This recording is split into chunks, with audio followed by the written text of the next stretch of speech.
adalah Dhammacakkappavattana Sutta. Ya, ini udah pernah diulang sebenarnya tahun kemarin ya. Jadi kita ngobrol lagi di dalam. Hah? Oh udah ya. Ya nggak apa-apa, maka belajar Dharma berulang-ulang ya.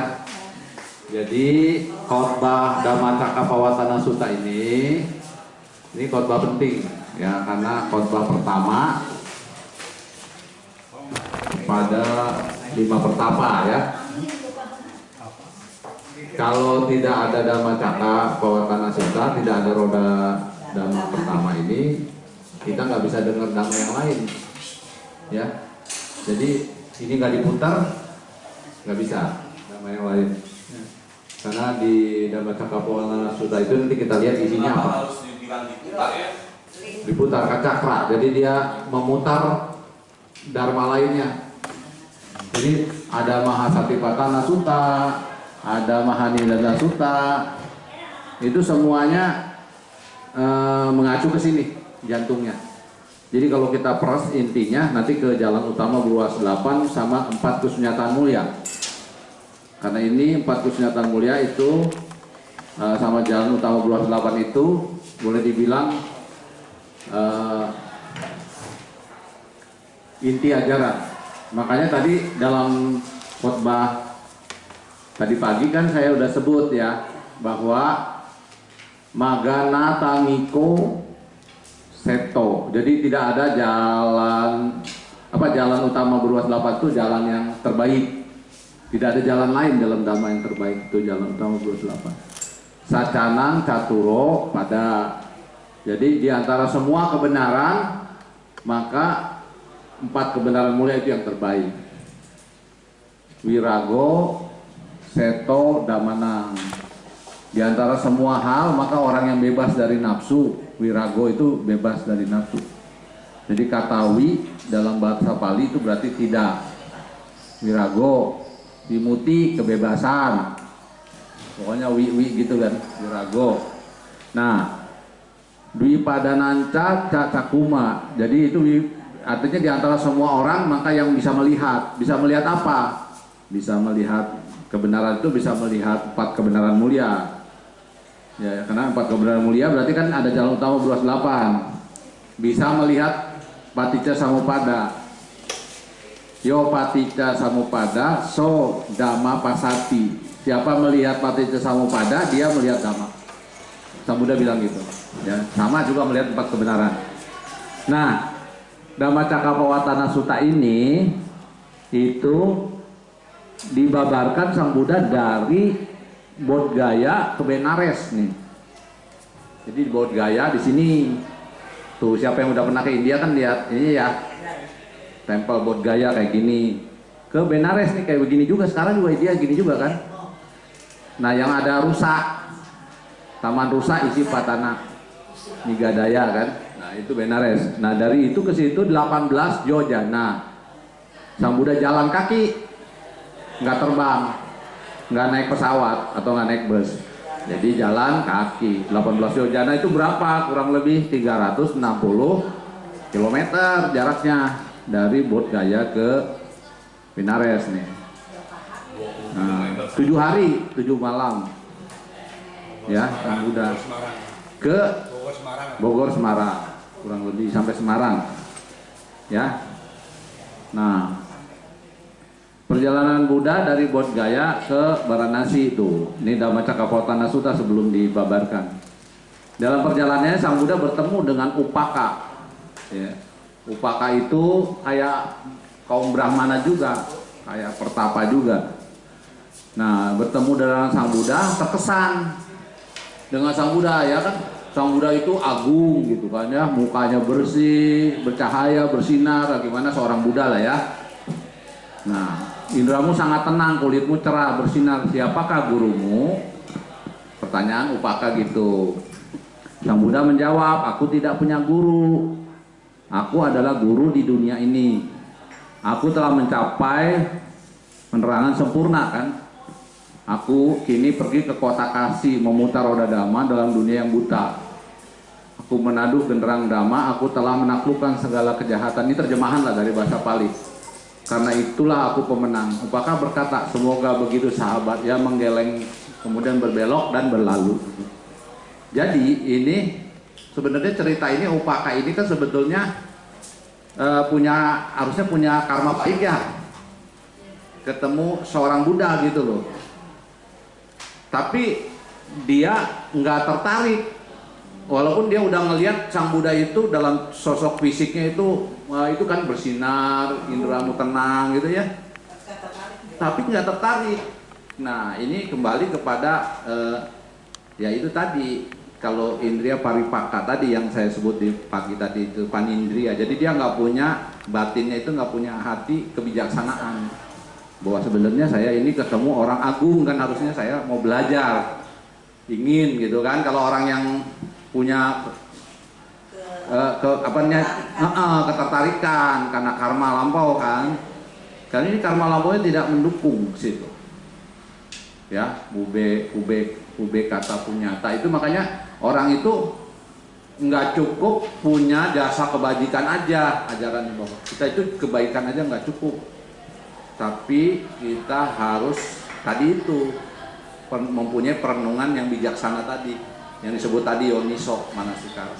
Jadi orang nggak cukup cuma buat baik aja, tapi kalau nggak punya pengembangan pengetahuan kebijaksanaan kayak gitu, dia di kehidupan akan datang juga nggak ketertarikan sama ajaran, jadi cuma Upaka ini cuma tertarik sama sosok bersinar, kamu tenang indranya bersinar gitu kan, sang Buddha agung gitu kan, cuma itu toh fisik doang gitu, tapi dia tidak mau menggali, wah saya pengen belajar nih ajarannya seperti apa ya, paham ya maksudnya. Jadi enggak, makanya orang berbuat baik itu enggak cukup buat baik aja, tapi harus ada pengetahuan, harus ada belajar, mengasah kebijaksanaan kayak gitu. Itu maksudnya. Ya, jadi karma itu berbuah seperti itu. Sehingga Upaka rugi atau untung? Beruntung, rugi.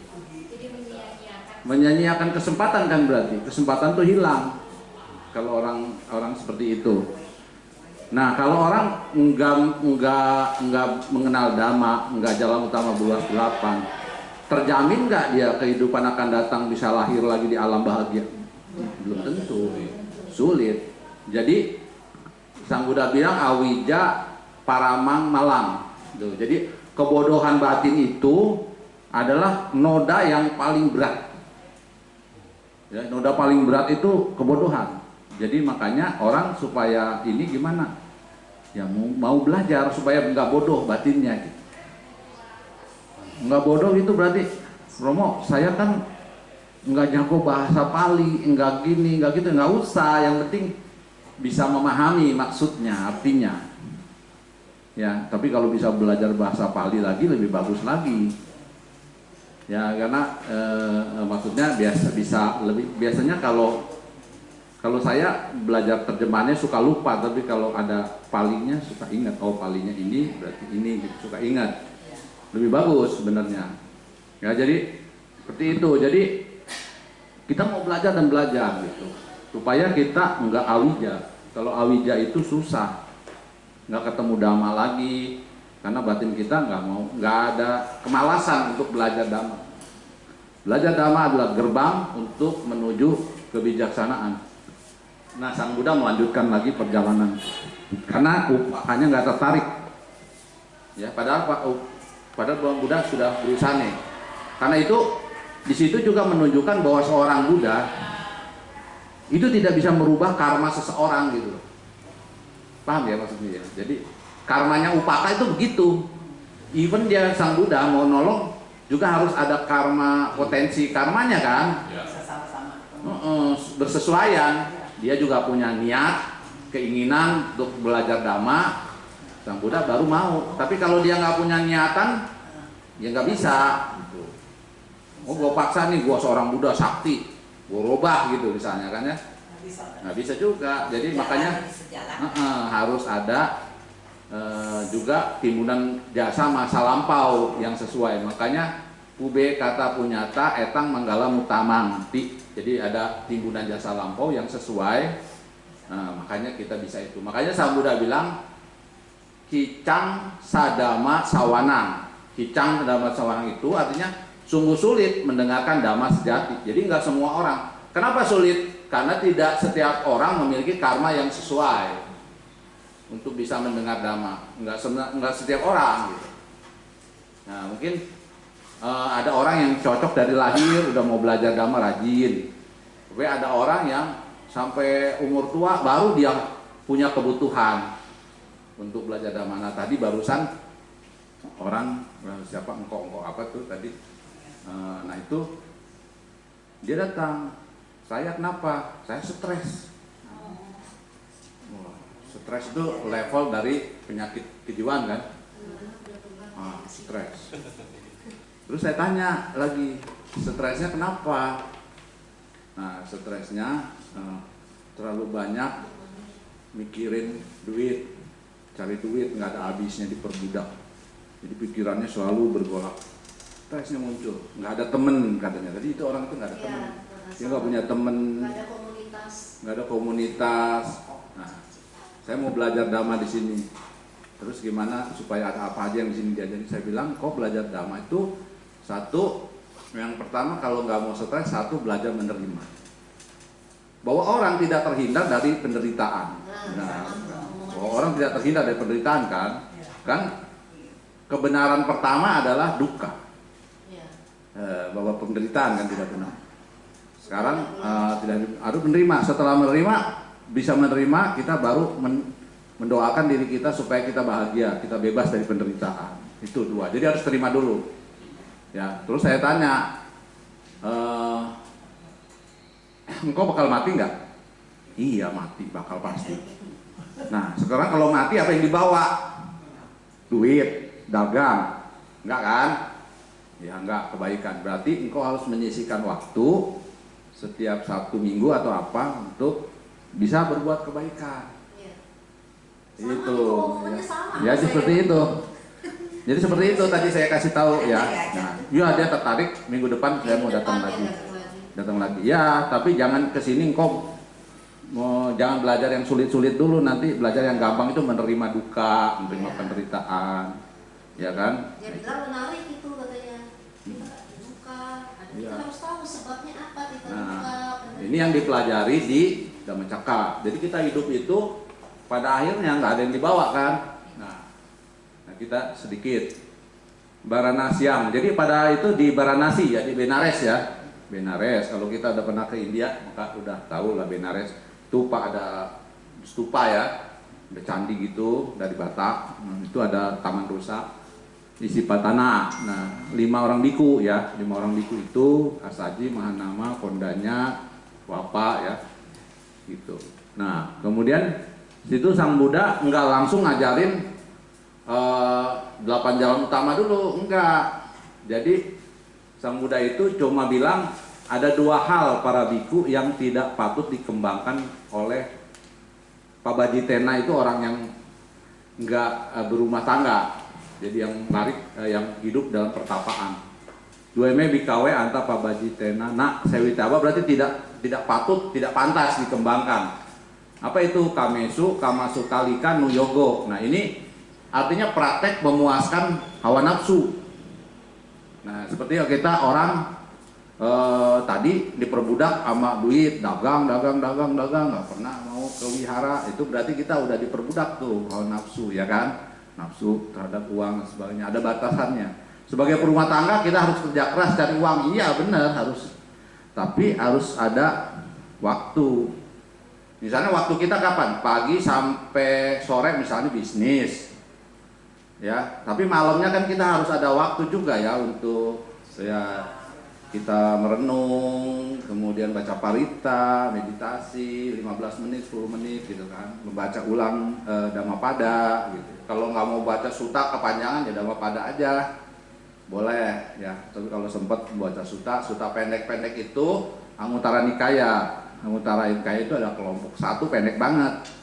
Satu hal gitu kan, ada kelompok 2, kelompok 3, kelompok 4. Nah itu bisa ya, jadi bisa dibaca tuh, itu pendek-pendek sutanya. Tapi kalau yang setengah panjang itu Majjhima Nikaya. Kalau yang panjang Digha Nikaya, itu panjang banget. Nah kalau itu yang punya waktu banyak. Ya, Digha Nikaya itu apa? Mahasati Patana Sutta itu Digha Nikaya. Nah, kemudian memuaskan hawa nafsu. Kenapa memuaskan hawa nafsu? Karena di India pada waktu itu alirannya cuma dua. Yang satu praktek memuaskan hawa nafsu, yang satu lagi melatih praktek keras. Ya, melatih keras ekstrim. Sampai berdiri di ini apa namanya di ini dijungkit. Ada lagi kalau kita pertapa yang praktek kalau udah memuja itu udah nggak sampai duduk-duduk. Kemudian ada yang tidak tidur, sampai buta, sampai kulitnya. Nah itu praktek menyiksa diri. Nah untuk memuaskan hawa nafsu itu kamesu. Kamesu itu dari kata kamesu, kama itu nafsu. Sukalika nuyogo. Nah itu Sang Buddha sebutkan hinogamo itu praktek yang rendah. Hino itu hina, praktek rendah. Ya, jadi dalam bahasa Bali hina lawannya panitang. Panitang itu tinggi, luhur. Nah, itu hinogamo, potu janiko itu dari kata putujana. Nah, putujana itu berarti orang yang berlumur dengan duniawi. Duniawi itu banyak kilesa enggak? Banyak. Gitu, banyak kilesa yang hantam. Kalau kita kurang-kurang waspada, maka kita dihantam sama kilesa. Anario tidak luhur, anatasan itu berarti tidak berfaedah. Jadi praktek dhamma itu harus berfaedah. Sesuatu yang nggak berfaedah itu bukan praktek yang benar, gitu. Ya, jadi duko. Nah, yang atakilamatanu yogo itu praktek menyiksa diri itu. Ya, yogo itu dari kata yogo, yogi kan sering kita dengar ya. Nah, itu praktek pertapaan. Ya, para pertapa itu disebut para yogi kalau di bahasa India. Nah, duko anaryo anatasan itu berarti penderitaan tidak luhur, tidak bermanfaat. Anatasan itu gitu ya, tidak bermanfaat. Nah, Sang Buddha bilang setelah dia bilang itu ke 5 pertapa bahwa ini ada 2 praktek ekstrim nih, yang satu memuaskan, yang satu menyiksa. Sang Buddha bilang harus ada jalan untuk mengatasi kedua jalan yang keliru ini. Makanya disebut ETT Bikawe Ubo Anteanupagama itu mengatasi 2 jalan tadi yang salah. Apa itu? Madhima, Pati, pada jalan tengah. Baru Sang Buddha masuk ke jalan tengah itu. Nah ini menjadi jalan tengah inilah Madhima, Pati, pada Tata Gatena Abisan Buddha. Jadi artinya yang diselami oleh Sang Buddha dengan sempurna. Ya, jadi itu. Nah, membuka mata batin, pengetahuan, upasamaya itu ketenangan, abinyaya itu kemampuan batin yang luar biasa, kesadaran agung, sampodaya, nibanaya, sanggotati itu realisasi nibana. Jadi hanya jalan ini yang bisa membuka mata batin, menimbulkan ketenangan. Kemudian abinya juga bisa. Abinya itu kemampuan batin yang luar biasa ya. Seperti misalnya abinya punya mata dewa, telinga dewa, itu abinya. Maha abinya itu seperti itu. Kenapa di dalam jalan utama beruas 8 kan ada sama samadhi ya. Samadhi itu kan sama-samadhi itu kan konsentrasi benar. Kalau konsentrasi benar itu dipraktekkan yang tadi itu samatha yang benar itu dipraktekkan keluar abinya. Makanya para biku juga kalau mempraktekkan samatha itu akan keluar abinya ya. Abinya itu apa aja? Mata dewa, telinga dewa ya kan, bisa menembus dinding, bisa terbang di udara, bisa merubah satu jadi banyak, banyak jadi satu. Tapi Sang Buddha tidak, para biku itu tidak boleh memfokuskan cuma itu adalah hasil dari meditasi pasti, tapi tidak boleh diucapkan. Kenapa diucapkan? Kalau diucapkan itu nanti bisa menimbulkan kepada umat itu pandangan keliru. Umat itu menjadi tertarik kepada abinya ketimbang tertarik kepada dhamma. Kalau orang sakti bisa terbang, wih biku sakti, orang langsung memuja-muja biku itu kan. Tapi bukan kepada dhammanya nanti, bahaya kan kepada kesaktiannya. Nah, Sang Buddha nggak mau, itu dalam winaya makanya ditetapkan. Apabila para seorang biku menyatakan memiliki kesaktian, pelanggaran berat juga kan ya. Apalagi dia menyatakan diri sudah mencapai kesucian. Nah, itu udah parajika. Ya, sudah harus keluar dari kebikuan, nggak boleh. Jadi intinya seorang siswa Sang Buddha tidak boleh menyombongkan diri. Nah, seperti itu ya. Jadi hanya jalan ini, nggak ada jalan lain ya. Ya, tuh Pak itu bahwa nggak ada jalan lain. Mau cari jalan apa lagi? Di suta manapun, kalau dia bertentangan dengan jalan utama beruas 8 berarti bukan jalan benar. Yang mau kita baca suta apa ini bertentangan dengan jalan utama, maka bukan jalan benar. Jadi makanya suta ini menjadi suta sentral ya. Kalau nggak ada suta ini, maka dia akan timbul suta-suta lain nih setelah ini. Nah Arya Ikomagung itu kan gini ya, sama Diti ya, sama Sankapo, sama Waca, Kamanto, Ajiwo, Wayamo, Sati, Samadhi. Nah Diti itu berarti pengertian benar ya, pengertian benar. Karena kenapa perlu ini ditekankan oleh Sang Buddha? Karena di India waktu itu ada 62 pandangan salah di dalam Brahma Jala Sutta. Itu waktu Sang Buddha mau membabarkan ini, ajaran-ajaran 62 pandangan salah itu sudah membumi di situ, terkenal, punya banyak pengikut, bukan sedikit pengikutnya. Pandangan yang salah tentang ini, pengikutnya siapa misalnya. Ya. Gitu. Saat ini juga ya, Pak. Sampai saat ini masih. Jadi kalau ini makanya menjadi leader, pengertian benar itu menjadi pusat. Kalau enggak orang bersekutu dengan 62 pandangan salah itu kan dalam Brahma Jala Sutta kalau kita membuat. Nah kalau kita kita menjadi pengikut salah satu pandangan itu berarti bicaditi udah, ya kan? Nah gitu. Nah tapi kita harus pengertian benar itu pengertian yang sesuai dengan apa? Jalan utama beruas 8 dengan 4 kebenaran mulia, dengan hukum karma yang diajarkan Sang Buddha kan, Paticca Samuppada. Nah itu seperti itu. Nah kemudian sama Sankapo itu berarti pikiran benar. Pikiran benar itu pikiran yang gimana? Pikiran yang bebas dari keserakahan, ya. Kemudian bebas dari dengki, kebencian, kekejaman, ya kan. Kemudian pikiran yang tidak melekat pada pandangan-pandangan keliru kan, gitu. Nah kemudian sama Waca ini berarti itu tidak kasar, berkata tidak kasar, berkata yang benar-benar, yang nggak bohong, terus tidak fitnah. Nah ini sudah biasa ya. Kamanto itu perbuatan benar. Nah sama Kamanto itu sebenarnya 3 ya kan, tidak membunuh, tidak mencuri, dan asusila. Sebenarnya di Kamanto itu. Sebenarnya kalau kita rinci-rinci berarti di dalam Jalan Utama Beruas 8 juga ada Pancasila, benar nggak? Gitu. Jadi kalau kita menerapkan Pancasila, oleh karena itu sebenarnya Jalan Utama Beruas 8 ini sebagian kita udah jalan ini. Ya. Yang belum mungkin sama Wayamo, Sati, Samadhi. Nah, itu harus praktek sendiri. Tapi di Sama Waca, Kamanto, Ajiwo kan ya itu udah ada di Pancasila sebagian. Kalau orang Pancasila, makanya kalau orang Pancasilanya udah bagus seumur hidup, nggak pernah melanggar, orang itu tidak mungkin lahir di alam rendah. Apa ya? Karena dia menjalankan jalan utama beruas 8, walaupun belum murni semua gitu. Nah supaya bisa murni semua, gimana caranya? Ya mesti melatih meditasi.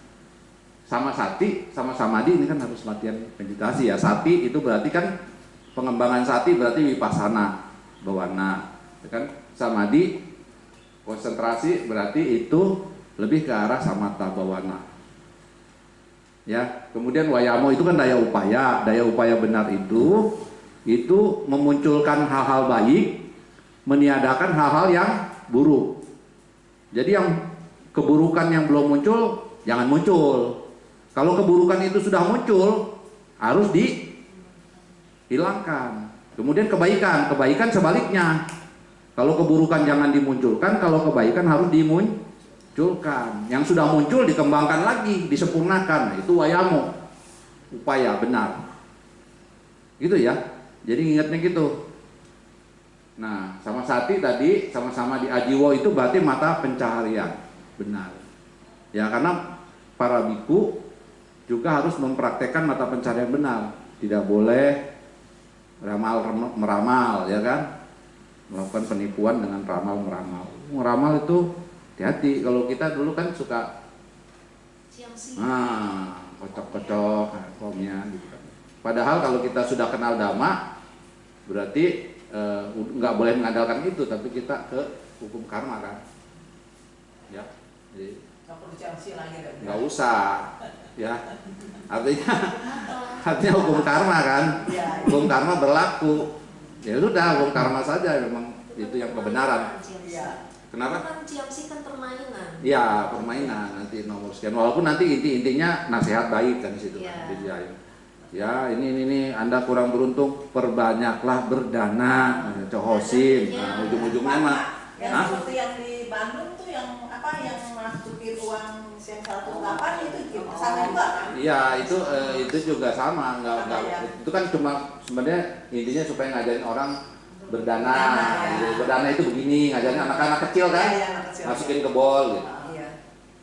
Nah gitu, cuman ya itu cara itu, tapi jangan makanya harus hati-hati juga kalau ada yang nggak ada yang ngejelasin, jadinya bisa jadi pandangan keliru. Ya, jadi kita jangan menghindari, karena sama diti itu penting. Nica diti kita pandangan keliru jadi melekat sama itu kan. Kita dulu itu melekat sama japsi misalnya, sama itu.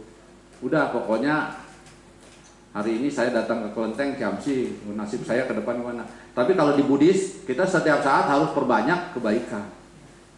Karena kebaikan itu yang nolong, gitu ya. Sudah banyak berbuat baik sendiri, kita masih ada penderitaan ya kan? Karena kita belum, ini udah berbuat baik loh. Ya, wah udah buat baik banyak aja, belum tentu bebas.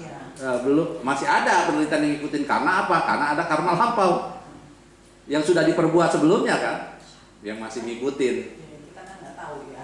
Nah itu kapan berbuahnya kan kita nggak tahu tuh, yang sudah kita jalani.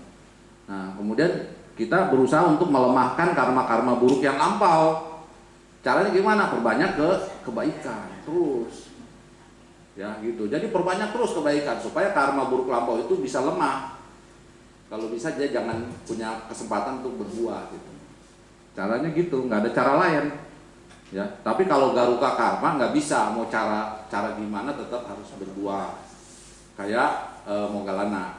Ya, dia udah mencapai arahat pun dia harus meninggal dengan cara yang menyedihkan. Ya, karena garuka itu ya. Nah, ini dalam utama beruas 8 cuma mereview doang. Maksudnya udah pernah sering lah ya disampaikan. Nah ini saya lihat ada 62 pandangan salah nih. Ya. Jadi spekulasi tentang masa lampau ada 18 pandangan tuh. Hati-hati dengan pandangan salah ya. Pandangan benar kita harus kembangkan. Nah, eternalis ini pandangan tentang dunia ini kekal, jiwa ini kekal. Jadi kalau kita menganggap dunia atau jiwa ini kekal, ini kita masuk ke pandangan salah ini, eternalis ya. Seperti ini. Nah, ini turunannya ada 4 tuh. Ya, itu ada 4 turunan dari ini. Makanya ada 18 pandangan. Ya, ini pokoknya lebih kepada kekekalan dunia atau jiwa. Oh, dunia ini kekal, jiwa ini kekal. Nah, kalau udah bilang gitu, udah salah ya. Ini di Brahma, ini saya ambil dari Brahmajala Sutta ya, bukan ngarang. Ya, jadi ini ada 18, terus ini pintas aja. Ini mengenai kekekalan. Ada lagi semi eternalis. Ini mempercayai ada yang kekal, juga ada yang nggak kekal katanya. Nah, ini juga semi eternalis ya. Ini eka casa satawada, eka casa satawada.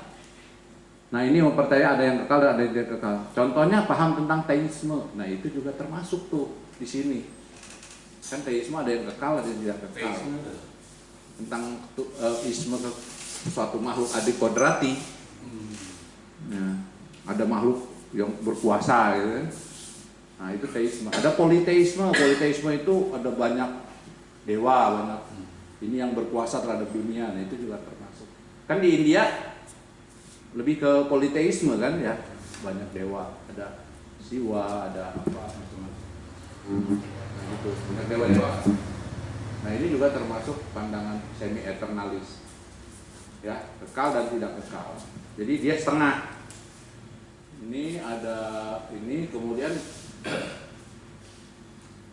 nah ini pandangan melihat dunia dari segi terbatas. Ada terbatas, dunia ini terbatas, dunia ini tidak terbatas katanya. Nah ini ya, ini kalau orang kita mikirin seperti ini juga, pandangan gini juga termasuk pandangan salah juga, ya. Ini ya. Nah ada juga ini amara wikepa wada, geliat belut. Nah ini pandangan ini seperti belut. Jadi kalau ditanya, pokoknya cari aman lah ibaratnya. Jadi ngejawabnya cari, ntar besok dia jawab A, besok jawab lagi B, besok C. Gua nggak pernah tetap jawabannya, pandangannya. Nah jadi kayak belut ya, licin. Nah seperti ini. Jadi nggak konsisten gitu jawabnya. Ya ini seperti belut. Juga ada nih pandangan di India seperti itu ya kan, pada saat itu. Macam-macam ya, ini sampai 16 pandangan nih. Nah sampai 18 ini ada segala sesuatu kebetulan. Nah kalau kita pilih pandangan bahwa wah itu cuma kebetulan aja, nah mulai dah kita punya pandangan ini ya. Hah? Wah, mujizat bisa. Misalnya kita kenapa lahir kaya? Kebetulan weh, kan jawabnya paling gampang gitu ya. Kebetulan weh. Jadi di agama Buddha tidak ada sesuatu yang kebetulan. Sesuatu itu muncul karena ada kondisi sebab. Itu selalu begitu jawabannya, ada kondisi sebab. Jadi kalau kebetulan nggak ada. Nah ini orang kalau memiliki paham kebetulan serba kebetulan, nah itu salah satu pandangan salah tadi dalam Brahma Jala Sutta. Ya, itu Sang Buddha sudah merinci ini karena dia pelajarin semua ya ajaran-ajaran yang di India itu. Nah spekulasi tentang masa depan ini paling banyak. Ada 44 pandangan ya. Ya, pandangan bahwa diri adalah kekal setelah kematian, persepsi kekal.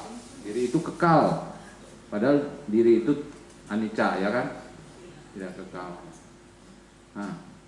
Nah cuma pertanyaannya, jadi kalau misalnya seseorang meninggal, lahir lagi, nah itu sama atau enggak? Meninggal orang, terus lahir lagi, sama atau berbeda? Beda.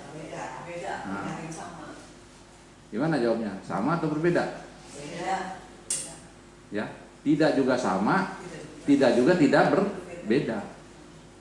Jawabannya. Jadi kelanjutan, kayak transformasi. Jadi bukan apa ya, bukan mengulang, tapi dia transformer gitu ya, berubah apa namanya. Jadi nggak balik transformasi. Jadi dia berubah terus, kelanjutan. Misalnya kayak kita waktu misalnya Cide lah waktu kecil SD TK, ingat nggak Cide? Pohon. Ingat ya. Nah, terus Cide SMA.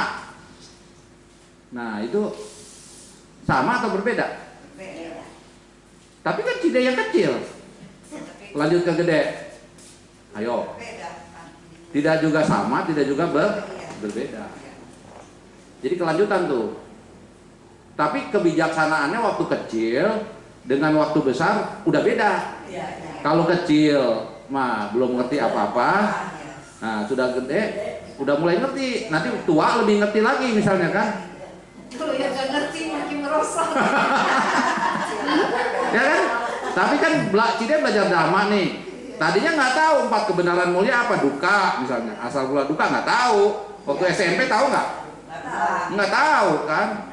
Sekarang kan tahu kan, ikut wihara Dhammacakku, ikut. Tahu kan, diajarin sama Romo, sama Biku, ya kan? Nah, Tahu kan? Berarti kebijaksanaannya berkembang nggak? Berkembang, pengetahuannya berkembang, kesadarannya sudah berubah tuh, bersekutu dengan pengetahuan, ya kan? Nah berarti antara kecil, Cide kecil, setengah sama sekarang sudah mulai lahwe, ya kan? Udah mulai sepuh lah ya, jangan tua, jadi tua nggak boleh ya kan? Sepuh lah ya kan? Nah berarti kan itu kan udah nggak juga yang sama, tapi nggak juga yang berbeda. Jadi dia merupakan kelanjutan. Begitu juga waktu meninggal cuti cita di alam ini masuk ke alam berikutnya, kan Patisandi winya. Nah, Patisandi kan berarti kesadaran yang menyambung kelahiran kan, Patisandi. Nah itu kan juga nggak juga berbeda, nggak juga sama, dia berubah. Jadi setiap saat nggak ada momen yang sama. Romo, Di Buddhis, ya. kalau berkelanjutan kenapa kita nggak ingat kehidupan yang lalu? Nah tergantung kesadaran itu kan, nih ya kalau di Abhidhamma ada disebut bawangga cita, kesadaran yang penyambung yang mengendap, tidak aktif. Disebut bawangga karena tidak aktif. Kalau aktif masuk ke dalam citawiti, proses cita kesadaran, ya. Nah ini pelajarannya udah mulai masuk Abhidhamma. Nah, dalam arti begini, bawangga citanya itu bisa panjang, bisa pendek. Kalau orang masuk ke kandungan rahim seorang ibu jadi manusia, berarti kandungan. Ada 9 bulan tuh, 10 hari, lama. Kesadarannya itu bawangga citanya panjang. Karena panjang bawangga citanya, jadi orang lupa. Tapi kalau orang lahir opapatika yoni, lahir spontan, itu kan bawangga citanya pendek, iya kan? Tek tek langsung lahir lagi di spontan di alam dewa misalnya. Nah ingatannya masih panjang karena bawangga citanya nggak mengendap terlalu lama. Gimana sih kalau orang nih ya, contoh perumpamaan yang mudah aja. Pak Koko ya namanya. Pak Koko jam 12 tadi makan siang masih inget nggak? Ingat? Nah ingat. Pagi apa yang dilakukan? Ingat. Kemarin. Udah mulai lupa kan? Enggak. Itu baru 1 hari. Makin lama kesadaran kita makin kuat, makin lemah, makin lupa.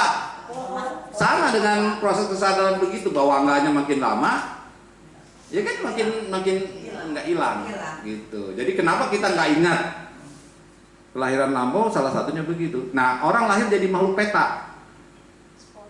Spontan, dia cepat ingat. Makhluk peta itu ingat, oh saudara saya Bu Nani misalnya, saya mengharap tuh Pati dana kan gitu. Saya tahu ini mudita cita kalau misalnya berdana kan, karena saya ngerti dhamma, wah saya bahagia, happy, saya dapat transferan jasa kebajikan gitu kan, bermudita cita, melihat saudaranya berbuat baik ya, apalagi mendoakan dirinya, happy kan.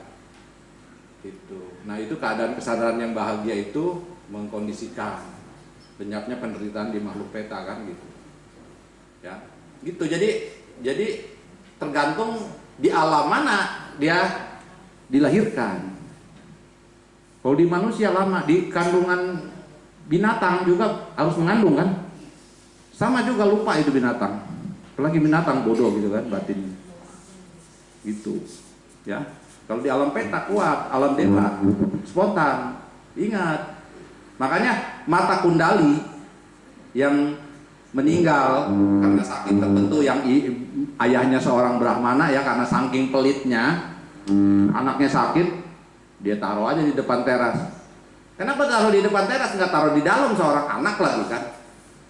Tega nggak kalau ibu-ibu misalnya taruh anaknya udah sakit, udah mau meninggal gitu, taruh depan teras? Cide, nggak tega merenya, taruh di dalam. Ini mah saking pelitnya Brahmana ini, ayahnya mata kundali, dia taruh di depan, di pelataran. Kenapa? Takut kalau di dalam nanti tamu-tamu ngelihat harta dia. Ngerti nggak? Ngelihat harta dia, kekayaan dia, nggak mau dia. Tuhan ntar minta ini minta itu kan, pelit. Nah, pikir, nah taruh di luar. Nah, cuman sang Buddha lihat nih, dia punya jasa kebajikan lampau kan yang cukup. Kalau nggak punya jasa kebajikan lampau cukup juga Sang Buddha nggak bisa nolong. Iya, iya. Karena punya jasa kebajikan lampau, pube kata punyata, maka si Sang Buddha lihat nih, kalau saya muncul, maka dia timbul kesadaran dia bahagia, tenang, batinnya mau meninggal ya kan. Muncul dia dengan sosoknya depan mata kundali bersinar gitu kan. Melihat dia menderita begitu lama, mata kundali ini menderita sakit apa, tidak ada sesuatu yang men-trigger kesadaran dia itu supaya dia happy, bahagia. Tiba-tiba muncul sinar yang agung. Dia kesini. Wah, Bahagia. begitu indah wajah Sang Buddha bersinar, begitu dia happy, kesadarannya tenang, itu nggak gelisah, meninggal jadi lahir di alam surga Tawatimsa. Hanya dengan kesadaran yang melihat objek. Arah mana Pak Cahyo? Kan kalau Pak Tanah itu ada objek yang baik muncul. Gitu. Timbul kebahagiaan, timbul keyakinan, timbul apa kan gitu. Timbul karena dia punya jasa masa yang lampau kebaikan. Makanya ibu bapak harus banyak-banyak memupuk jasa kebajikan itu karena menjadi bekal kehidupan yang berikutnya selain kehidupan ini. Kehidupan ini juga kita bahagia, bukan berarti kehidupan ini kita nggak nikmati. Buktinya kalau Cilian berdana kan happy, bis baca wanita happy, itu kan kebaikan yang berbuah pada kehidupan ini, walaupun bentuknya cuma happy batin. Itu disebut Dita Dhamma Wedaniya Kama yang berbuah pada kehidupan saat ini juga gitu, karena perbuatan baik. Setelah bermeditasi, bahwa langsung tenang, langsung happy batinnya kan. Nah, itu buah wipaka bukan wipaka, tapi kusala wipaka. Jadi buah kebaikan yang muncul. Tapi Dita Dhamma itu berarti saat ini. Nanti kalau berikutnya itu upaja Wedaniya Kama. Berikutnya ada yang saat ini, ada yang berikutnya bahwa ada yang berikutnya berturut-turut para Wedaniya Kama. Jadi karma itu selalu berbuah 3. Saat ini Dita Dhamma Wedaniya Kama, upaja Wedaniya Kama, dan para Wedaniya Kama. Selalu begitu. Saat ini melakukan praktek sila, pasti ada kebahagiaan saat ini, yaitu happy, minimal happy, ya. Batin ini senang, saya tidak melanggar sila. Nah, itu Yoniso Manasikara itu yang tadi pagi saya bilang itu, kalau kita tidak melanggar sila hari ini, kita bisa merenung tadi malam, hari ini saya datang wihara, udah berbuat baik. Hari ini saya tidak melanggar sila, pembunuhan tidak saya lakukan, pencurian tidak, asusila tidak, membohong, berkata itu bergunjing, gosip enggak, kasar enggak, mabuk-mabukan juga enggak. Saya senang hari ini sudah berbuat kebaikan. Enggak apa-apa gitu. Jadi direnungkan bahwa sila membawa kebahagiaan. Perenungannya gitu, sesuai dengan keyakinan kan? Itu kebahagiaan, menambah kekuatan. Pada saat pikiran itu Yoniso Manasikara seperti itu, merenungkan secara bijaksana, maka itu kusala cita muncul. Jadi melatih pikiran itu supaya terus berada di dalam kesadaran yang bijaksana, itu begitu caranya. Jadi melakukan perenungan setiap saat. Kalau kita lagi pas pikiran kita lagi siap untuk merenungkan kan. Mungkin kalau lagi sibuk nggak siap ya kan. Tapi pada saat kita stay duduk, kita sedang keadaan siap tuh. Tarik napas dulu 3 kali, baru renungin kali ini apa yang sudah saya lakukan. Oh, saya sila saya jalanin. Oh, meta bawana saya udah jalanin belum hari ini? Belum. Ayo dah buru-buru meta bawana helang kan. Nah, semoga semua makhluk hidup bahagia begitu. Udah. Semenit kemudian renungkan lagi kayak gitu. Nah, itu Yoniso, waspada. Nah, setiap saat pikiran begitu, maka setiap saat adalah pikiran baik. Nah, itu panya samwataniya kama tadi. Jadi artinya setiap action perbuatan itu harus diikuti dengan kebijaksanaan, perenungan bijaksana. Gitu, ya. Sebenarnya nggak sulit melatih ini, cuman kadangkala kita suka lost gitu kan. Lost. Hah? Lengah. Lengah, pikiran kita lengah gitu. Banyak lengahnya daripada kita waspada. Makanya Sang Buddha bilang, pada saat lengah, maka pikiran kita itu bersekutu dengan aku salah cita, kesadaran tidak baik sebenarnya. Karena kewaspadaan itu yang membuat pikiran jadi baik. Kenapa kewaspadaan itu membuat pikiran baik? Karena pada saat waspada, pikiran itu bijaksana. Sok mau melanggar sila, mau ngomong salah, waspada, ini salah, berarti akibatnya buruk, karena buruk udah. Mendingan diem dah, ya kan? Ngerem pada waktu itu. Tapi pada kalau nggak waspada, blos tuh. Ya, apa aja keluar dari mulut. Gitu. Nah, sesuatu yang melatih pikiran itu bisa melalui mulut dulu. Kalau mulutnya itu sopan santun, mulutnya itu lemah lembut, mulutnya itu hal-hal yang bermanfaat yang dibicarakan, maka yang ada di dalam pikiran adalah hal-hal baik. Tapi kalau yang diucapkan itu kasar, penuh kemarahan, penuh apa, maka apa yang di dalam pikiran juga buruk. Karena itu apa yang kasar di mulut, itu dosa mula cita, di sini akarnya pikiran. Gitu. Ya, jadi melalui ucapan orang bisa tahu pikirannya seperti apa. Gitu. Hanya melalui ucapan. Sebenarnya orang abidama itu bukan karena dia bisa ngeramal orang ini begini-begini. Lihat dari ucapannya, lihat dari gerak-gerik winyati ya sebutnya, itu bisa ketahuan apa yang ada di pikiran, akarnya apa gitu. Oke. Nah, kemudian ajaran kekekalan ini sama lah ya. Ini cuma nihil. Nah, kalau nihil ini uceda wada, segala sesuatu hidupan ini udah, kalau udah selesai, udah nggak ada apa-apa lagi tuh nihil. Ya, misalnya si D hidup di sini, udah meninggal, jangan bilang meninggal ya, tidak ya, maaf ya, panjang umur lah ya. Tapi perenungan kematian penting ya, Cede ya. Ya kan, bukan maksudnya, ya misalnya katakanlah meninggal, nah misalnya, nah itu, nanti, nihil, nah itu udah nggak ada apa-apa lagi, udah hilang aja, nah itu nihilisme. Maksudnya gitu supaya gampang. Ya, jadi nihil. Ya, jadi maksudnya banyak orang juga yang punya pandangan begitu, nggak ada banyak. Jadi ngapain lu ini nih, sudah meninggal udah beres katanya urusannya, nggak beres gimana, orang kita melanjutkan perjalanan itu. Ya. Nah, tapi di Buddhisme nggak gitu kan?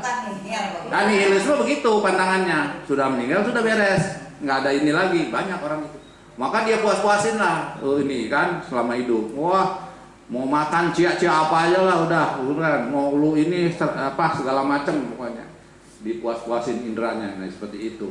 Nah ini nihilisme, karena dia berpikir bahwa setelah itu udah nggak ada ini lagi, padahal kita masih punya tanggung jawab itu. Kalau kita lari ke alam rendah, waduh urusannya lama, ya kan? Sang Buddha bilang penyu buta muncul 100 tahun, kan lama tuh ke permukaan, masuk ke lubang kayak yang sama kan susah. Kemungkinan peluangnya untuk naik itu susah. Jadi jangan sampai kecebur ke bawah, maksudnya. Ya, kalau udah kecebur ke bawah susah naik, maksudnya gitu. Nah itu repotnya kalau udah lahir di itu. Makanya kita ya belajar dhamma jangan malas-malas nih ya. Kalau ini ibu-ibu dhamma kelas ini udah luar biasa nih ya. Udah 20 tahun belajar dhamma ya kan. Nggak malas-malas. Ya kan luar biasa. Coba 20 tahun. Nah iya 20 tahun pikiran kita dikondisiin terus tuh. Ya dulu kan ada ongah tuh. Iya, ongah itu mamanya Pak Gurita. Jadi saya belajar ngajar dhamma kelas itu dulu mendiam Pak Edi itu belum punya dhamma kelas di belakang. Oh, masih di dalam. Belum, di dalam. Ya, jadi di dalam itu dia punya altar. Cetia, Buddha rupa kecil. Itu ada bangku tamu. Nah, disitulah dhamma kelas. Kita dhamma kelas dulu. Ke ulama sudah. 5 orang ya kan? 5 orang, 3 orang. 3 orang ini kok nggak banyak kayak begini. Ini mah termasuk banyak. Dulu cuma 3 orang, 5 orang. Udah ngajar aja kita pakai papan tulis ya kan. Dulu nggak ada proyektor kayak begini. Tahapan tulis. Tulis, oh ini 4 kesunyataan, tulis, capek tuh nulis sampai mehong-mehong ya kan. Kena spidol, kena apa ya kan. Itu 1, ini 2 ini. Iya. Nah termasuk Bante Joti waktu itu. Ya Bante Joti belum jadi biku. Ya Pak Aris. Nah, itu dia ngajar. Nah 20 tahun berapa tuh? Lebih ya. Jadi nah jadi tapi nggak putus, nggak bagus. Jadi semangat terus, diisi terus, dicas terus kan? Ganti libur, Dicas terus.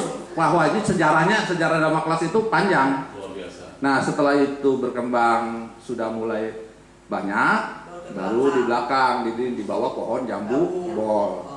Nah itu kalau ingat. Nanti Subala kan ke ini, Hah? ke Pojukut kemana ya? Iya, baru Sebelum ada wihara ini, belum ada wihara, belum juga Capu juga belum ada. belum ada. Ya itu di sejarahnya lah. Jadi mendiang Pak Henry memang seperti itu jasanya. Ya oke. Nah ini Nibbana. Nah kemudian kita mulai masuk ke 4 kesunyataan. Nah 4 kesunyataan itu kalau kita belajar maka ada tiga tahap. Makanya kalau di Jalan Utama Beruas 8 kita baca Parita Dhammacakkappavattana 3 tahap, 12 segi pandangan. Nah ini yang dimaksud 3 tahap. 3 tahap itu saca, nyana, kica, nyana, kata, nyana. Jadi ini saca itu mengetahui kebenaran sebenarnya. Mengetahui dulu dong sebelum melaksanakan. Itu saca, nyana. Ini saya ambil dari bukunya Mahasi Sayadaw, dia bahasa Inggris. Ya, jadi mengetahui dulu bahwa ini loh kebenaran. Kebenaran 4 pernyataan mulia ini Kang Buddha bilang idang ko pana bikawe ya dukang arya sacang. Jadi inilah para biku 4 kebenaran 4 kesunyataan mulia tentang duka. Nah, tentang duka inilah katanya. Inilah berarti kita mengetahui itu. Jadi orang suruh mengetahui dulu. Nah, suruh mengetahui dulu itulah saca nyana. Baru setelah mengetahui harus bagaimana? Duka itu harus di mana? Duka itu harus dimengerti. Ya, parinyatanti. Nah, itu dimengerti. Harus dimengerti. Jadi bukan hanya duka ini dimengerti dulu.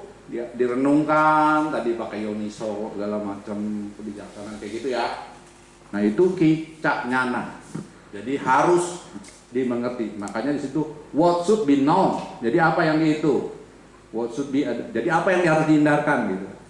Nah, seperti itu. Jadi kicanyana itu apa yang harus. Kalau inilah adalah saca. Nah, kata nyana itu telah. Ya, telah dilaksanakan. Itu kata. Jadi Sang Buddha itu udah sampai 3 tahap itu.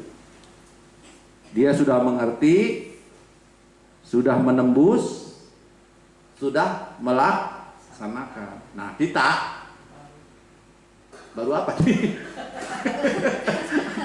Baru mengetahui. Saca. Ya, baru mungkin kita masih tataran saca nyana. Gitu. Ya kan? Kica sudah belum? Wah, itu kica itu berarti udah dilaksanakan tuh 4 kebenaran mulia. Jalan Utama Beruas 8 itu dilaksanakan. Coba. Vipassana sudah belum dijalanin? Samatha sudah belum? Nah, kalau belum berarti kicanya belum. Nah, kalau sampai saca nyana saja mengetahui itu ya, nanti kalau kita baru tahapan bahwa Jalan Utama Beruas 8 itu masih lokia. Nah, lokutara itu kalau sudah menjadi maga. Jadi Jalan Utama Beruas 8 itu bukan cuma teori doang, tapi dia adalah maga. Maga itu jalan buat mengikis kekotoran batin, kilesa. Nah, jadi Jalan Utama Beruas 8 itu dijadikan alat gitu, jalan untuk mengikis. Kalau cuma sekedar teori, berarti itu masih logia, masih pengetahuan intelektual ya. Jadi belum harus dilaksanakan. Makanya Jalan Utama Beruas 8 itu jalan ajaran Sang Buddha harus dimengerti, dijalankan, telah dijalankan. Ini ada 3 tahap. Nah, 12 segi pandangan itu dari mana? 4 kesunyataan itu 3 tahap ini masing-masing dari 4 itu kan dijalankan 3 jadi 12. Duka harus dimengerti.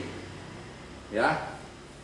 Duka telah dimengerti. Inilah duka. Duka harus dimengerti, duka telah dimengerti. Kemudian sebab duka. Sebab duka, inilah sebab duka. Itu saca nyana. Kalau sebab duka harus dihilangkan, nah harus dijalankan, dihilangkan, itu berarti sudah kica nyana. Kalau sebab duka itu telah dihilangkan, berarti kata nyana. Jadi ada 3 tahap, nggak bisa 1 tahap doang. Oh inilah duka, inilah sebab duka aja udah sampai situ selesai. Tapi sebab dukanya harus digimanain gitu kan, harus dihilangkan. Terus kalau sudah itu baru telah dihilangkan. Nah, Sang Buddha telah menghilangkan sebab duka. Gitu. Seorang arahat telah, jadi udah sampai kata nyana. Ya, kemudian begitu juga duka niroda, lenyapnya duka. Lenyapnya duka apa? Lenyapnya duka harus direalisasikan. Inilah lenyapnya duka. Lenyapnya duka harus direalisasi. Telah direalisasi. Gitu ya. Nah, jalan utama beruas 8. Inilah jalan utama beruas 8 saja. Jalan utama beruas 8 harus dikembangkan, bawetaba. Nah, itu. Dan telah dikembangkan. Jadi ada 3 selalu. Jadi semuanya ada 12 segi pandang. 3 tahap, 12 segi pandangan. Sebenarnya dari 3 ini asalnya, dari masing-masing 4 kebenaran. Bisa dimengerti ya? Gitu. Jadi kalau jangan bingung kalau ditanya apa itu 3 tahap 12 segi pandangan dalam 4 kebenaran mulia, ini jawabannya. Ya. Nah, tidak setiap orang tahu itu, mengerti itu gitu. Memahami itu karena ini harus memahaminya pelan-pelan dari Dhammacakkappavattana Sutta. Ya. Kadang-kadang ditanya S1, SAG, itu agama Buddha juga ditanya 3 tahap 12 segi pandangan, belum tentu tahu. Ya, jadi ini harus padahal itu ajaran sentral utama dari ajaran agama Buddha itu kan 4 kebenaran mulia. Ya, gitu. Nah, ini duka saca itu gimana tuh?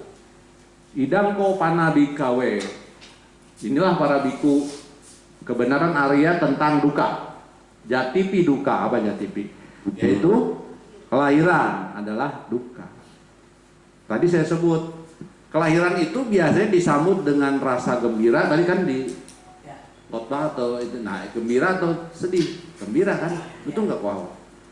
Waho punya cucu, happy nggak? Happy kan? Masa langsung nangis-nangis? Nggak mungkin kan? Bener nggak?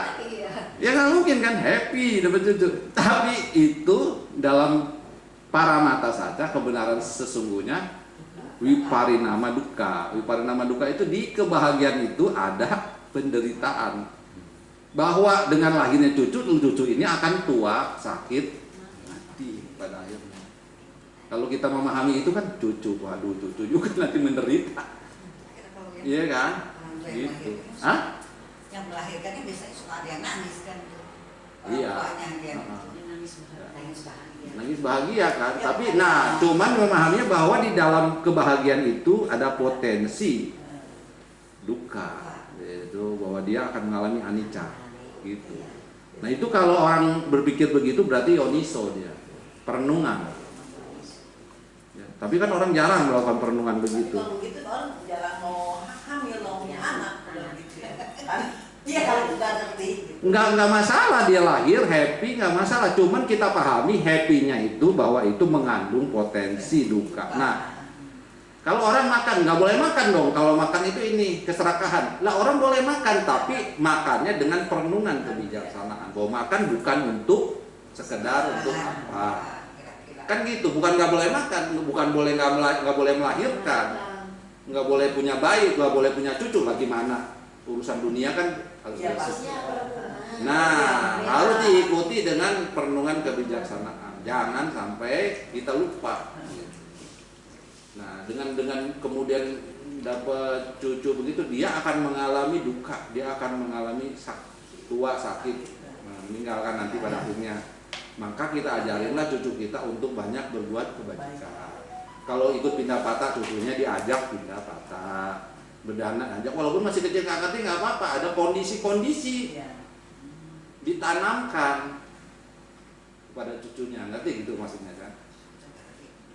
Dia nggak ngerti, tapi itu di alam, karena dia kalau begitu dia udah kontak indera mata pasa dengan objek, dia sudah bisa merekam sebenarnya. Iya, betul.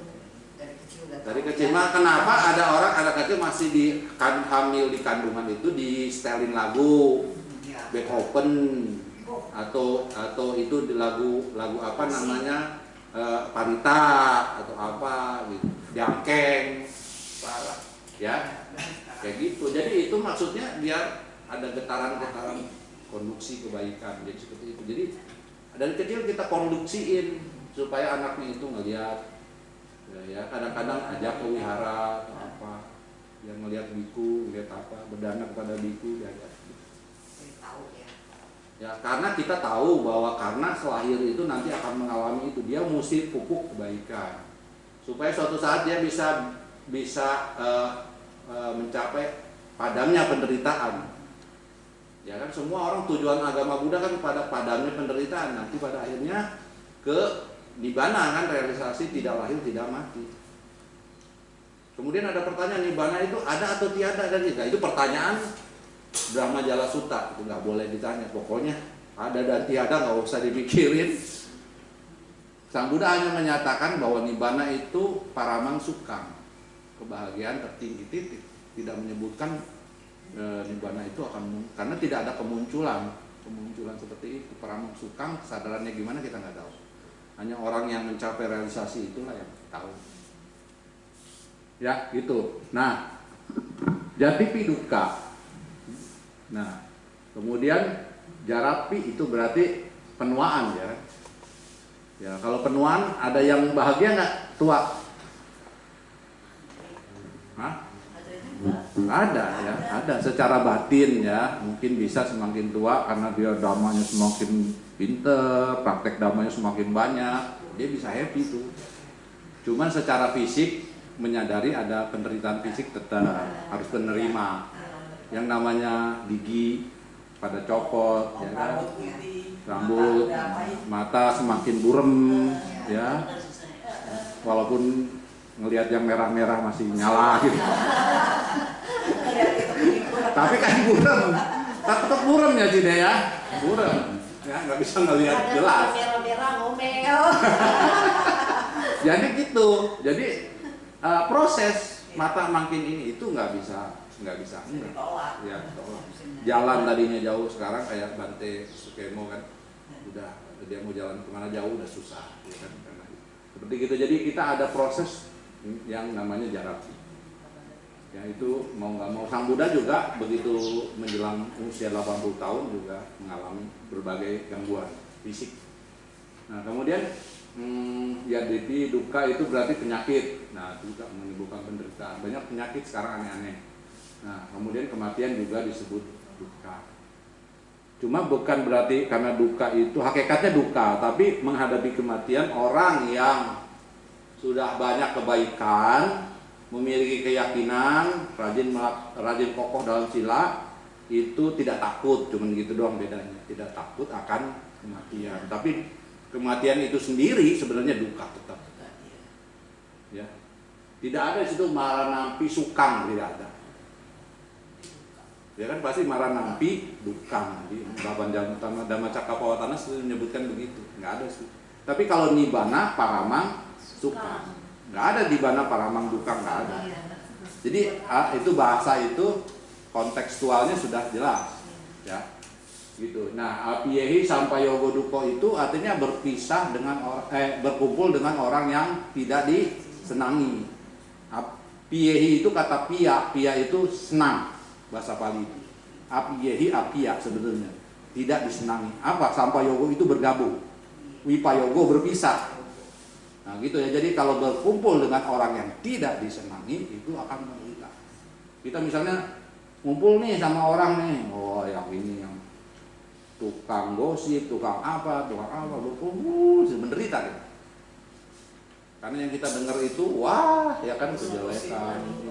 Nggak ada hal yang bikin happy, bikin tenang. Nah, gitu ya. Jadi itulah kita bertemu. Tapi berpisah dengan orang yang disayangi juga menderita. Gitu. Nah ya. Kemudian yang pincang alabati tampi dukang tidak mendapatkan yang diinginkan adalah duka. Sankitena pacu pada anda duka. Jadi singkatnya 5 kemelekatan terhadap tubuh pancakanda ini adalah duka. Kesadaran itu.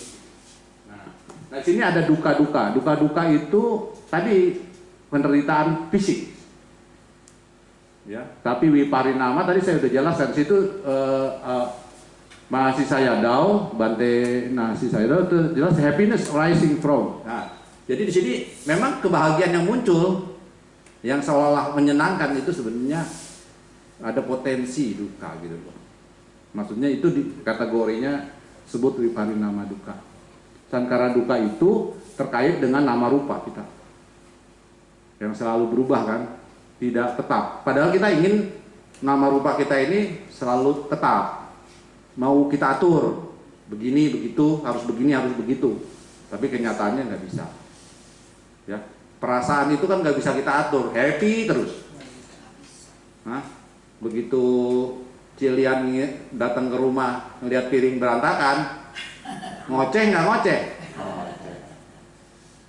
Ya kan? Gitu. Ya silakan. Ada pertanyaan? Ya silakan, Mas Podo. Bagaimana kita sebagai umat Buddha menjadi umat Buddha yang optimis itu? Karena sejauh ini yang saya ketahui tentang ajaran agama Buddha kan hampir tentang penderitaan. Apalagi sudah beberapa tahun lebih Pak yang baru lahir saja sudah menderita. Ya. Walaupun ada potensi kebahagiaan di situ gitu. Tapi ya, ketika mau bahagia ingat lagi oh ya ini anicca, akhirnya menderita lagi. Jadi oke. Ya, sudah dipahami pertanyaannya, jadi bagus pertanyaannya. Jadi sebetulnya kita itu pengen bebas dari penderitaan. Tapi bebas dari penderitaan tidak bisa keluar dari penderitaan itu sendiri. Di dalam penderitaan itulah ada jalan untuk menuju bebasnya penderitaan. Jadi kita harus ke situ memahaminya. Jadi menerima dulu. Karena kalau kita menolak duka, itu hantamannya lebih parah. Nah, tadi kayak orang yang tadi, ya kayak tadi stres kan, stres cari duit gini segala macam. Stres, dia ngomong terang-terangan kok tadi ya, Bu Nani ya. Saya stres Pak. Lah, Bapak kenapa stres? Saya pengen cari ke sini, cari bisa ngilangin ke ngilangin stres. Saya datang ke wihara. Bisa nggak, Bapak-bapak? Nggak bisa. Bu Nani udah jawab. Hanya bisa menghilangkan stres dari Bapak sendiri. Dari diri sendiri menerima. Dengan menerima apa? Menerima stres itu sendiri. Saya tadi bilang, Bapak harus saya stres, saya menerima stres. Dengan menerima stres, tapi semoga saya bebas dari stres. Baru kita mendoakan, tapi sebelum mendoakan saya pengen bebas dari stres, tapi saya nggak bisa menerima stres. Ya nggak bisa, stresnya terus menghantam. Saya menerima duka, saya ingin bebas dari duka. Hanya bisa begitu. Dengan menerima duka, maka kita bisa bebas. Bukan berarti pesimis ya, berarti kita melihat realistisnya bahwa hidup itu hakikat sejatinya. Kan kita belajar dhamma itu belajar hakikat sejati. Sabawalakana, corak sejati dari segala sesuatu. Corak sejatinya apa? Memang ada duka di situ. Makanya Sang Buddha kenapa harus jadi Buddha? Karena dia ingin mengajarkan jalan untuk keluar dari duka kan. Dia harus Buddha. Mau makhluk kalau enggak dia enggak gelap awija. Itulah yang disebut dengan wipalasa. Wipalasa itu tadi saya sebut apa namanya, sesuatu yang kekeliruan, kesemuan. Ya. Jadi kita menganggap di dunia ini ada bahagia, sebetulnya ada potensi ketidakbahagiaan di balik kebahagiaan. Itu yang harus dimengerti. Ya, karena kalau kita beranggapan bahwa hidup ini bahagia sebenarnya, itu sukawi palasa itu. Ya, jadi kita menganggap bahwa itu padahal ada potensi. Menderita kah? Enggak. Dah saya dengan mengerti duka, kebenaran duka, saya nggak stres. Dengan mengerti duka, justru batin saya tambah tenang. Karena saya mengerti ya bahwa kita akan mengalami tua, betul nggak tidak?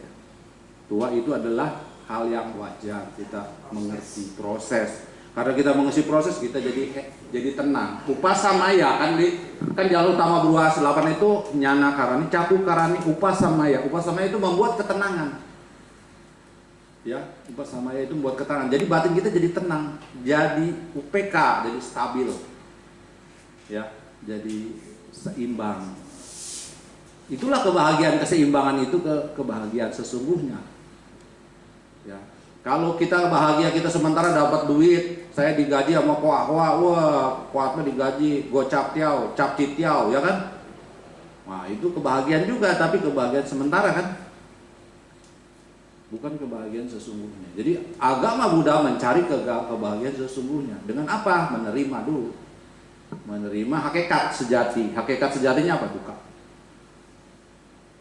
Ya, itu. Kalau dengan mengerti itu, maka kita berusaha tuh berbuat baik. Tapi kalau semuanya baik, ya sudah, ngapain lagi usaha? Wong semuanya sudah bahagia, betul nggak? Kalau Cilian udah bahagia, Cilian, gue perlu apa lagi nggak? Nggak perlu, udah bahagia, betul nggak? Tapi Cilian duka loh. Sebenarnya nanti tua, nanti setelah meninggal juga belum tentu lahir di mana, ya kan? Wah, kalau gitu, saya harus berusaha berbuat baik. Benar nggak? Ada challenge, ada tantangan ke kita. Karena Sang Buddha menyebutkan duka. Tapi kalau hidup ini suka, everything is happy, ya kan? Semua hal adalah bahagia. Perlu apa lagi nggak? Ya nggak perlu. Everything is happy, kan? Tapi bukan pada hakikat sesungguhnya. Jadi itulah yang disebut dengan wisdom. Itulah yang disebut dengan kebijaksanaan. Gitu. Panya. Ya.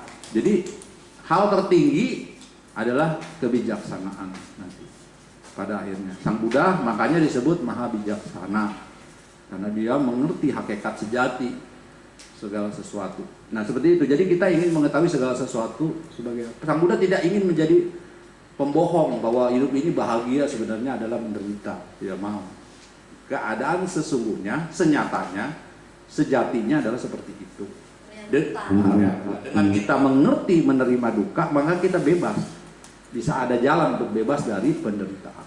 Bukan berarti Bukan pesimis. Bukan optimis. Bukan Realitanya memang demikian. Kita memahami hakikat sesungguhnya. Yata butang, karena itu di dalam bahasa Pali nanti di situ yata butang nyana sana. Mengetahui segala sesuatu sebagaimana adanya. Hidup itu ada. Jadi ada nggak yang tidak duka? Ada. Apa itu? Nibbana. Makanya disebut Nibbana Paramang Sutta. Paling tinggi. Kebahagiaan tertinggi. Itu ya, Pokodo ya. Jadi itulah kita bahagia kita di agama Buddha. Kita tidak diiming-iming. Tapi kita menjadi tertantang untuk berbuat baik lagi dan berbuat baik lagi. Supaya kita bebas dari duka. Kita tidak dininabobokan gitu loh. Oh, ini semua hidup ini sudah bahagia, wis. No. Yakin aja lah, udah sama ajaran Buddha lah, pokoknya surga. Kan nggak begitu kali Sang Buddha, bener nggak? Tapi Sang Buddha menjalankan, pahami ini 4 duka. Nah, sebab duka, jalan menuju lenyapnya duka, gitu kan. Bahkan kita disuruh berusaha untuk nggak mengenal Allah gitu. Ya, gitu ya. Oke. Ya, sebenarnya ya itu, jadi memang permata itu susah dicari ya, ajaran Buddha susah. Nah, ini tadi udah nakica, nah sebab duka ini parinyeyanti itu tadi sudah saya sebutkan sebagai harus dimengerti ya. Kata parinyeyanti. Nah, katanya itu parinyatanti. Nah, di situ kata-katanya sebenarnya yang lain sama. Ya, parinyatanti berarti sudah dimengerti. Ya, bahasa Pali itu gitu. Permainan kata belakangnya. Nah, itu berarti, nah di sini timbul pengetahuan, mata, cakung udah padi. Nah cakung itu bukan, kata cakung itu kan mata, tapi yang disebut mata bukan mata biasa, tapi mata batin ya kan, mata dhamma gitu kan, mata yang mengetahui kebenaran, hakikat. Nah nyanang pengetahuan, panya kebijaksanaan, wija pengetahuan, aloko sinar ya, muncul udah padi. Hanya dengan memahami duka ini muncul itu ya, berbagai macam pengetahuan, kebijaksanaan. Tapi di sini tidak disebutkan muncul kebahagiaan kan ya, tapi pengetahuan. Tapi kebahagiaan itu dengan sendirinya ya, dengan munculnya mata batin, dengan munculnya pengetahuan, berarti kebahagiaan mengikuti kan, kan akan mengikuti seperti bayang-bayang mengikuti orang kan, kebaikan itu kan seperti itu. Ya. Oke. Ini duka samudaya. Duka samudaya itu kan pahin nanti itu pahata, dari kata pahataba. Pahataba itu berarti menghilangkan ya. Harus dihilangkan sebab duka itu. Sebab duka itu apa aja? Sebab duka itu adalah nafsu keinginan yang tiada henti, yaitu keserakahan, tanha ya. Betul tidak? Dari mana munculnya tanha? Dari mana? Dari perasaan ya kan? Wedana, pacaya, tanha. Ingat pelajaran paticca samupada. Dhamma kelas ada kan paticca ya? Hah? Mas poho deui. Ini 20 tahun ini. Dari 20 tahun lagi nih, mau ke sekolah. Ini harus dhamma kelasnya 20 tahun lagi tuh bawa. Udah 40 tahun ya. Ya, jadi iya. Jadi paticca samuppada ya. Saya ulangi ya. Oke, saya ulangi supaya nanti nyambung. Gini. Awija, pacaya, sankara. Sankara itu apa? Sankara itu bentuk-bentuk karma ya. Bentuk-bentuk cetana itu bentuk-bentuk karma, sankara. Tuh, sankara itu ada sankaranya, cetananya kebaikan, punya sankara. Apunya sankara berarti cetananya bukan kebaikan, kejahatan. Jadi ada anenja sakara. Anenja sakara itu berarti cetananya apa namanya, makhluk-makhluk arupa Brahma. Karena arupa jana itu anenja sankara. Jadi itu yang melahirkan makhluk-makhluk di alam arupa Brahma. Tapi kalau punya sankara itu bisa juga makhluk dewa, manusia, dan Brahma. Ya, jadi, nah itu ada 3 sankara yang menyebabkan itu. Menyebabkan sankara, pacaya, winyana. Ya kan? Winyana itu apa? Pati sandi. Winyana sebetulnya kesadaran untuk tumimbal lahir di paticca samuppada itu. Nah winyana, pacaya, nama, rupa ya, baru nama dan rupa itu terbentuk setelah pati sandi itu gitu. Nah nama rupa terbentuk, baru kelengkapannya muncul tuh. Nama rupanya kan terbentuk, nama, rupa, batin, rupa, jasmani gitu kan, semua 5 kanda. Nah itu berarti muncul salaya tanah, 6 indra. Kan muncul mata, telinga, apa semua muncul kan, masuk pikiran salaya tanah. Jadi nama rupa, pacaya, salaya, tanah. Karena ada salaya tanah, kemudian mengkondisikan apa? Mengkondisikan rasa, kontak. Kan karena ada mata kontak. Tadi iko, indra kontak objek. Hasilnya wipaka. Nah, iko sama dengan wipaka. Kalau indra kontak dengan objek berarti kan wipaka langsung. Ini senang atau tidak senang kan karena kontak, kan gitu, atau seimbang. Nah jadi gitu rumusnya. Nah salaya tanah, pacaya, pasa. Pasa karena ada kontak, timbul bedana, perasaan. Perasaan timbul, ya kan? Timbal dulu perasaan. Setelah perasaan timbul mengkondisikan Keinginan, baru ada keinginan. Bagaimana nggak ada perasaan, ada keinginan? Harus ada perasaan dulu tuh, wedana dulu. Suka tidak suka, keinginannya mau atau tolak. Kalau itu bicara terus, tapi atau kita menggunakan dengan kebijaksanaan. Menggunakan kebijaksanaan tidak aku salah, ya kan? Tidak aku salah, jadi aku salah. Jadi kalau kita misalnya memetik bunga untuk dipersembahkan kepada Buddha Rupa, memetik keinginan, tetapi itu untuk persembahan puja, kebaikan. Tapi orang pakai memetik yang punya itu kan. Tapi itu, pada saat kita memetik itu kita yoniso bahwa ini demi hormat saya kepada Guru Agung, mempersembahkan bunga. Yoniso kebaikan. Tapi kalau memetik dengan perasaan kesel, atau orang punya, atau kita keinginan karena keinginan aku ingin memajang keindahan, nah itu lain lagi. Jadi ada unsur loba. Nah jadi actionnya sama, cuma proses pikirannya berbeda, hasilnya berbeda wipakanya. Paham ya? Jadi belum tentu action yang sama itu memetik itu nggak boleh. Jadi nggak boleh aja memetik bunga, tapi yoniso untuk dipersembahkan di Cetia Buddha Rupa. Itu menjadi kebaikan, menjadi usaha. Makanya yonisonya penting, perenungan bahwa saya memetik ini untuk apa. Beli lah. Ya, atau beli atau apa. Memetik aja udah salah kan.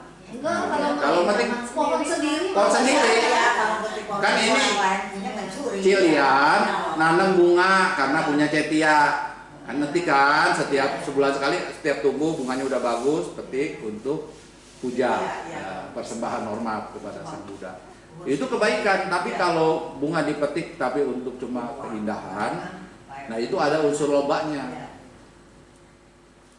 Gitu. Ya, tapi kalau misalnya dipajang di rumah, jadi nggak boleh dipajang di rumah, boleh aja dipajang, tapi kita yoniso lagi. Bunga ini akan layu, dia akan mengalami proses perubahan menjadi kusala. Gitu. Jadi kusala akusala bergerak tuh, tergantung pikirannya diarahkan kemana. Makanya saya bilang tadi di kebaktian tadi, yoniso aja penting.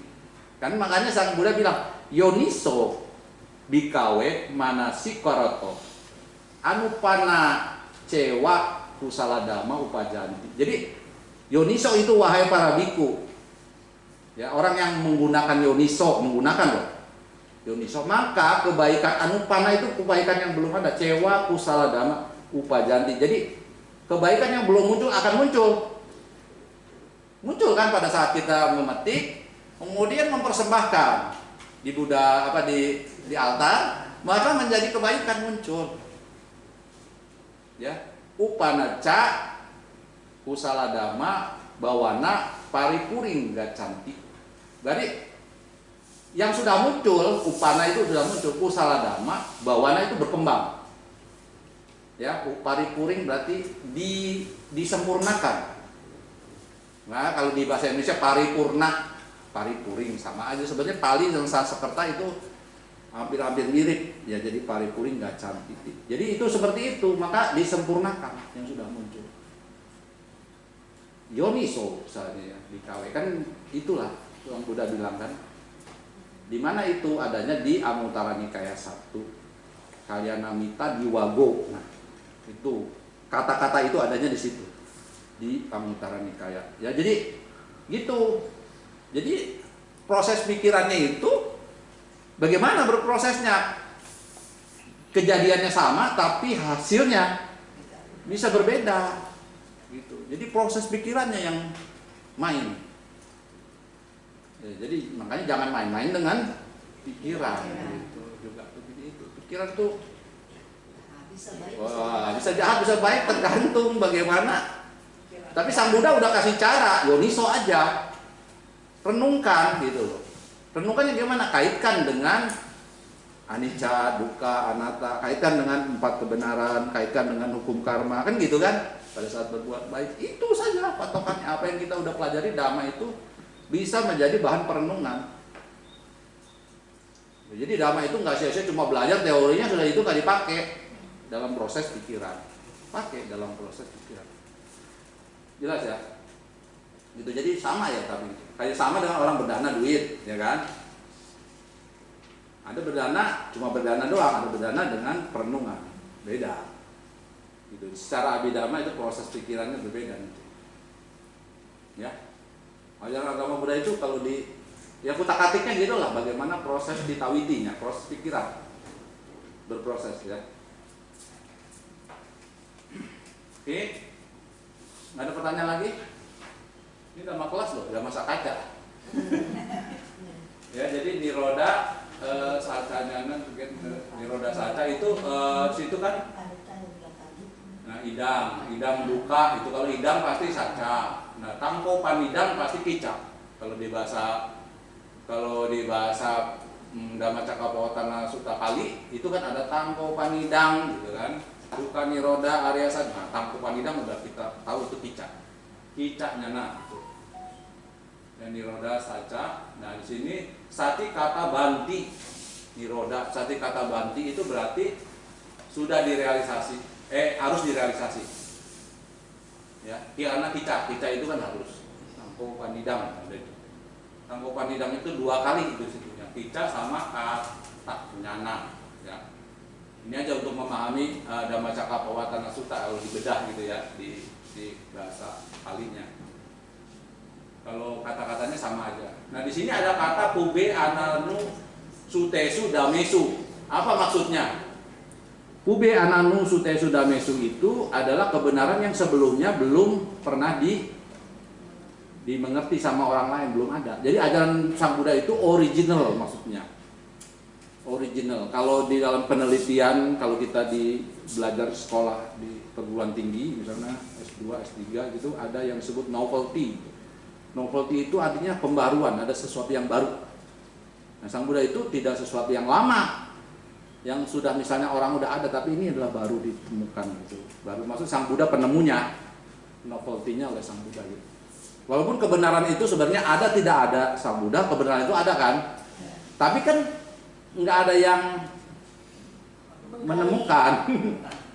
Nah, Sang Buddha ini yang menemukan yang baru ini. Maksudnya gitu. Ya, jadi itu maksudnya pube ananu sutesu damesu. Jadi bukan sesuatu yang ajaran yang sudah ada gitu, sudah ada, gitu. Tapi itu sebelumnya belum ada, belum mengerti.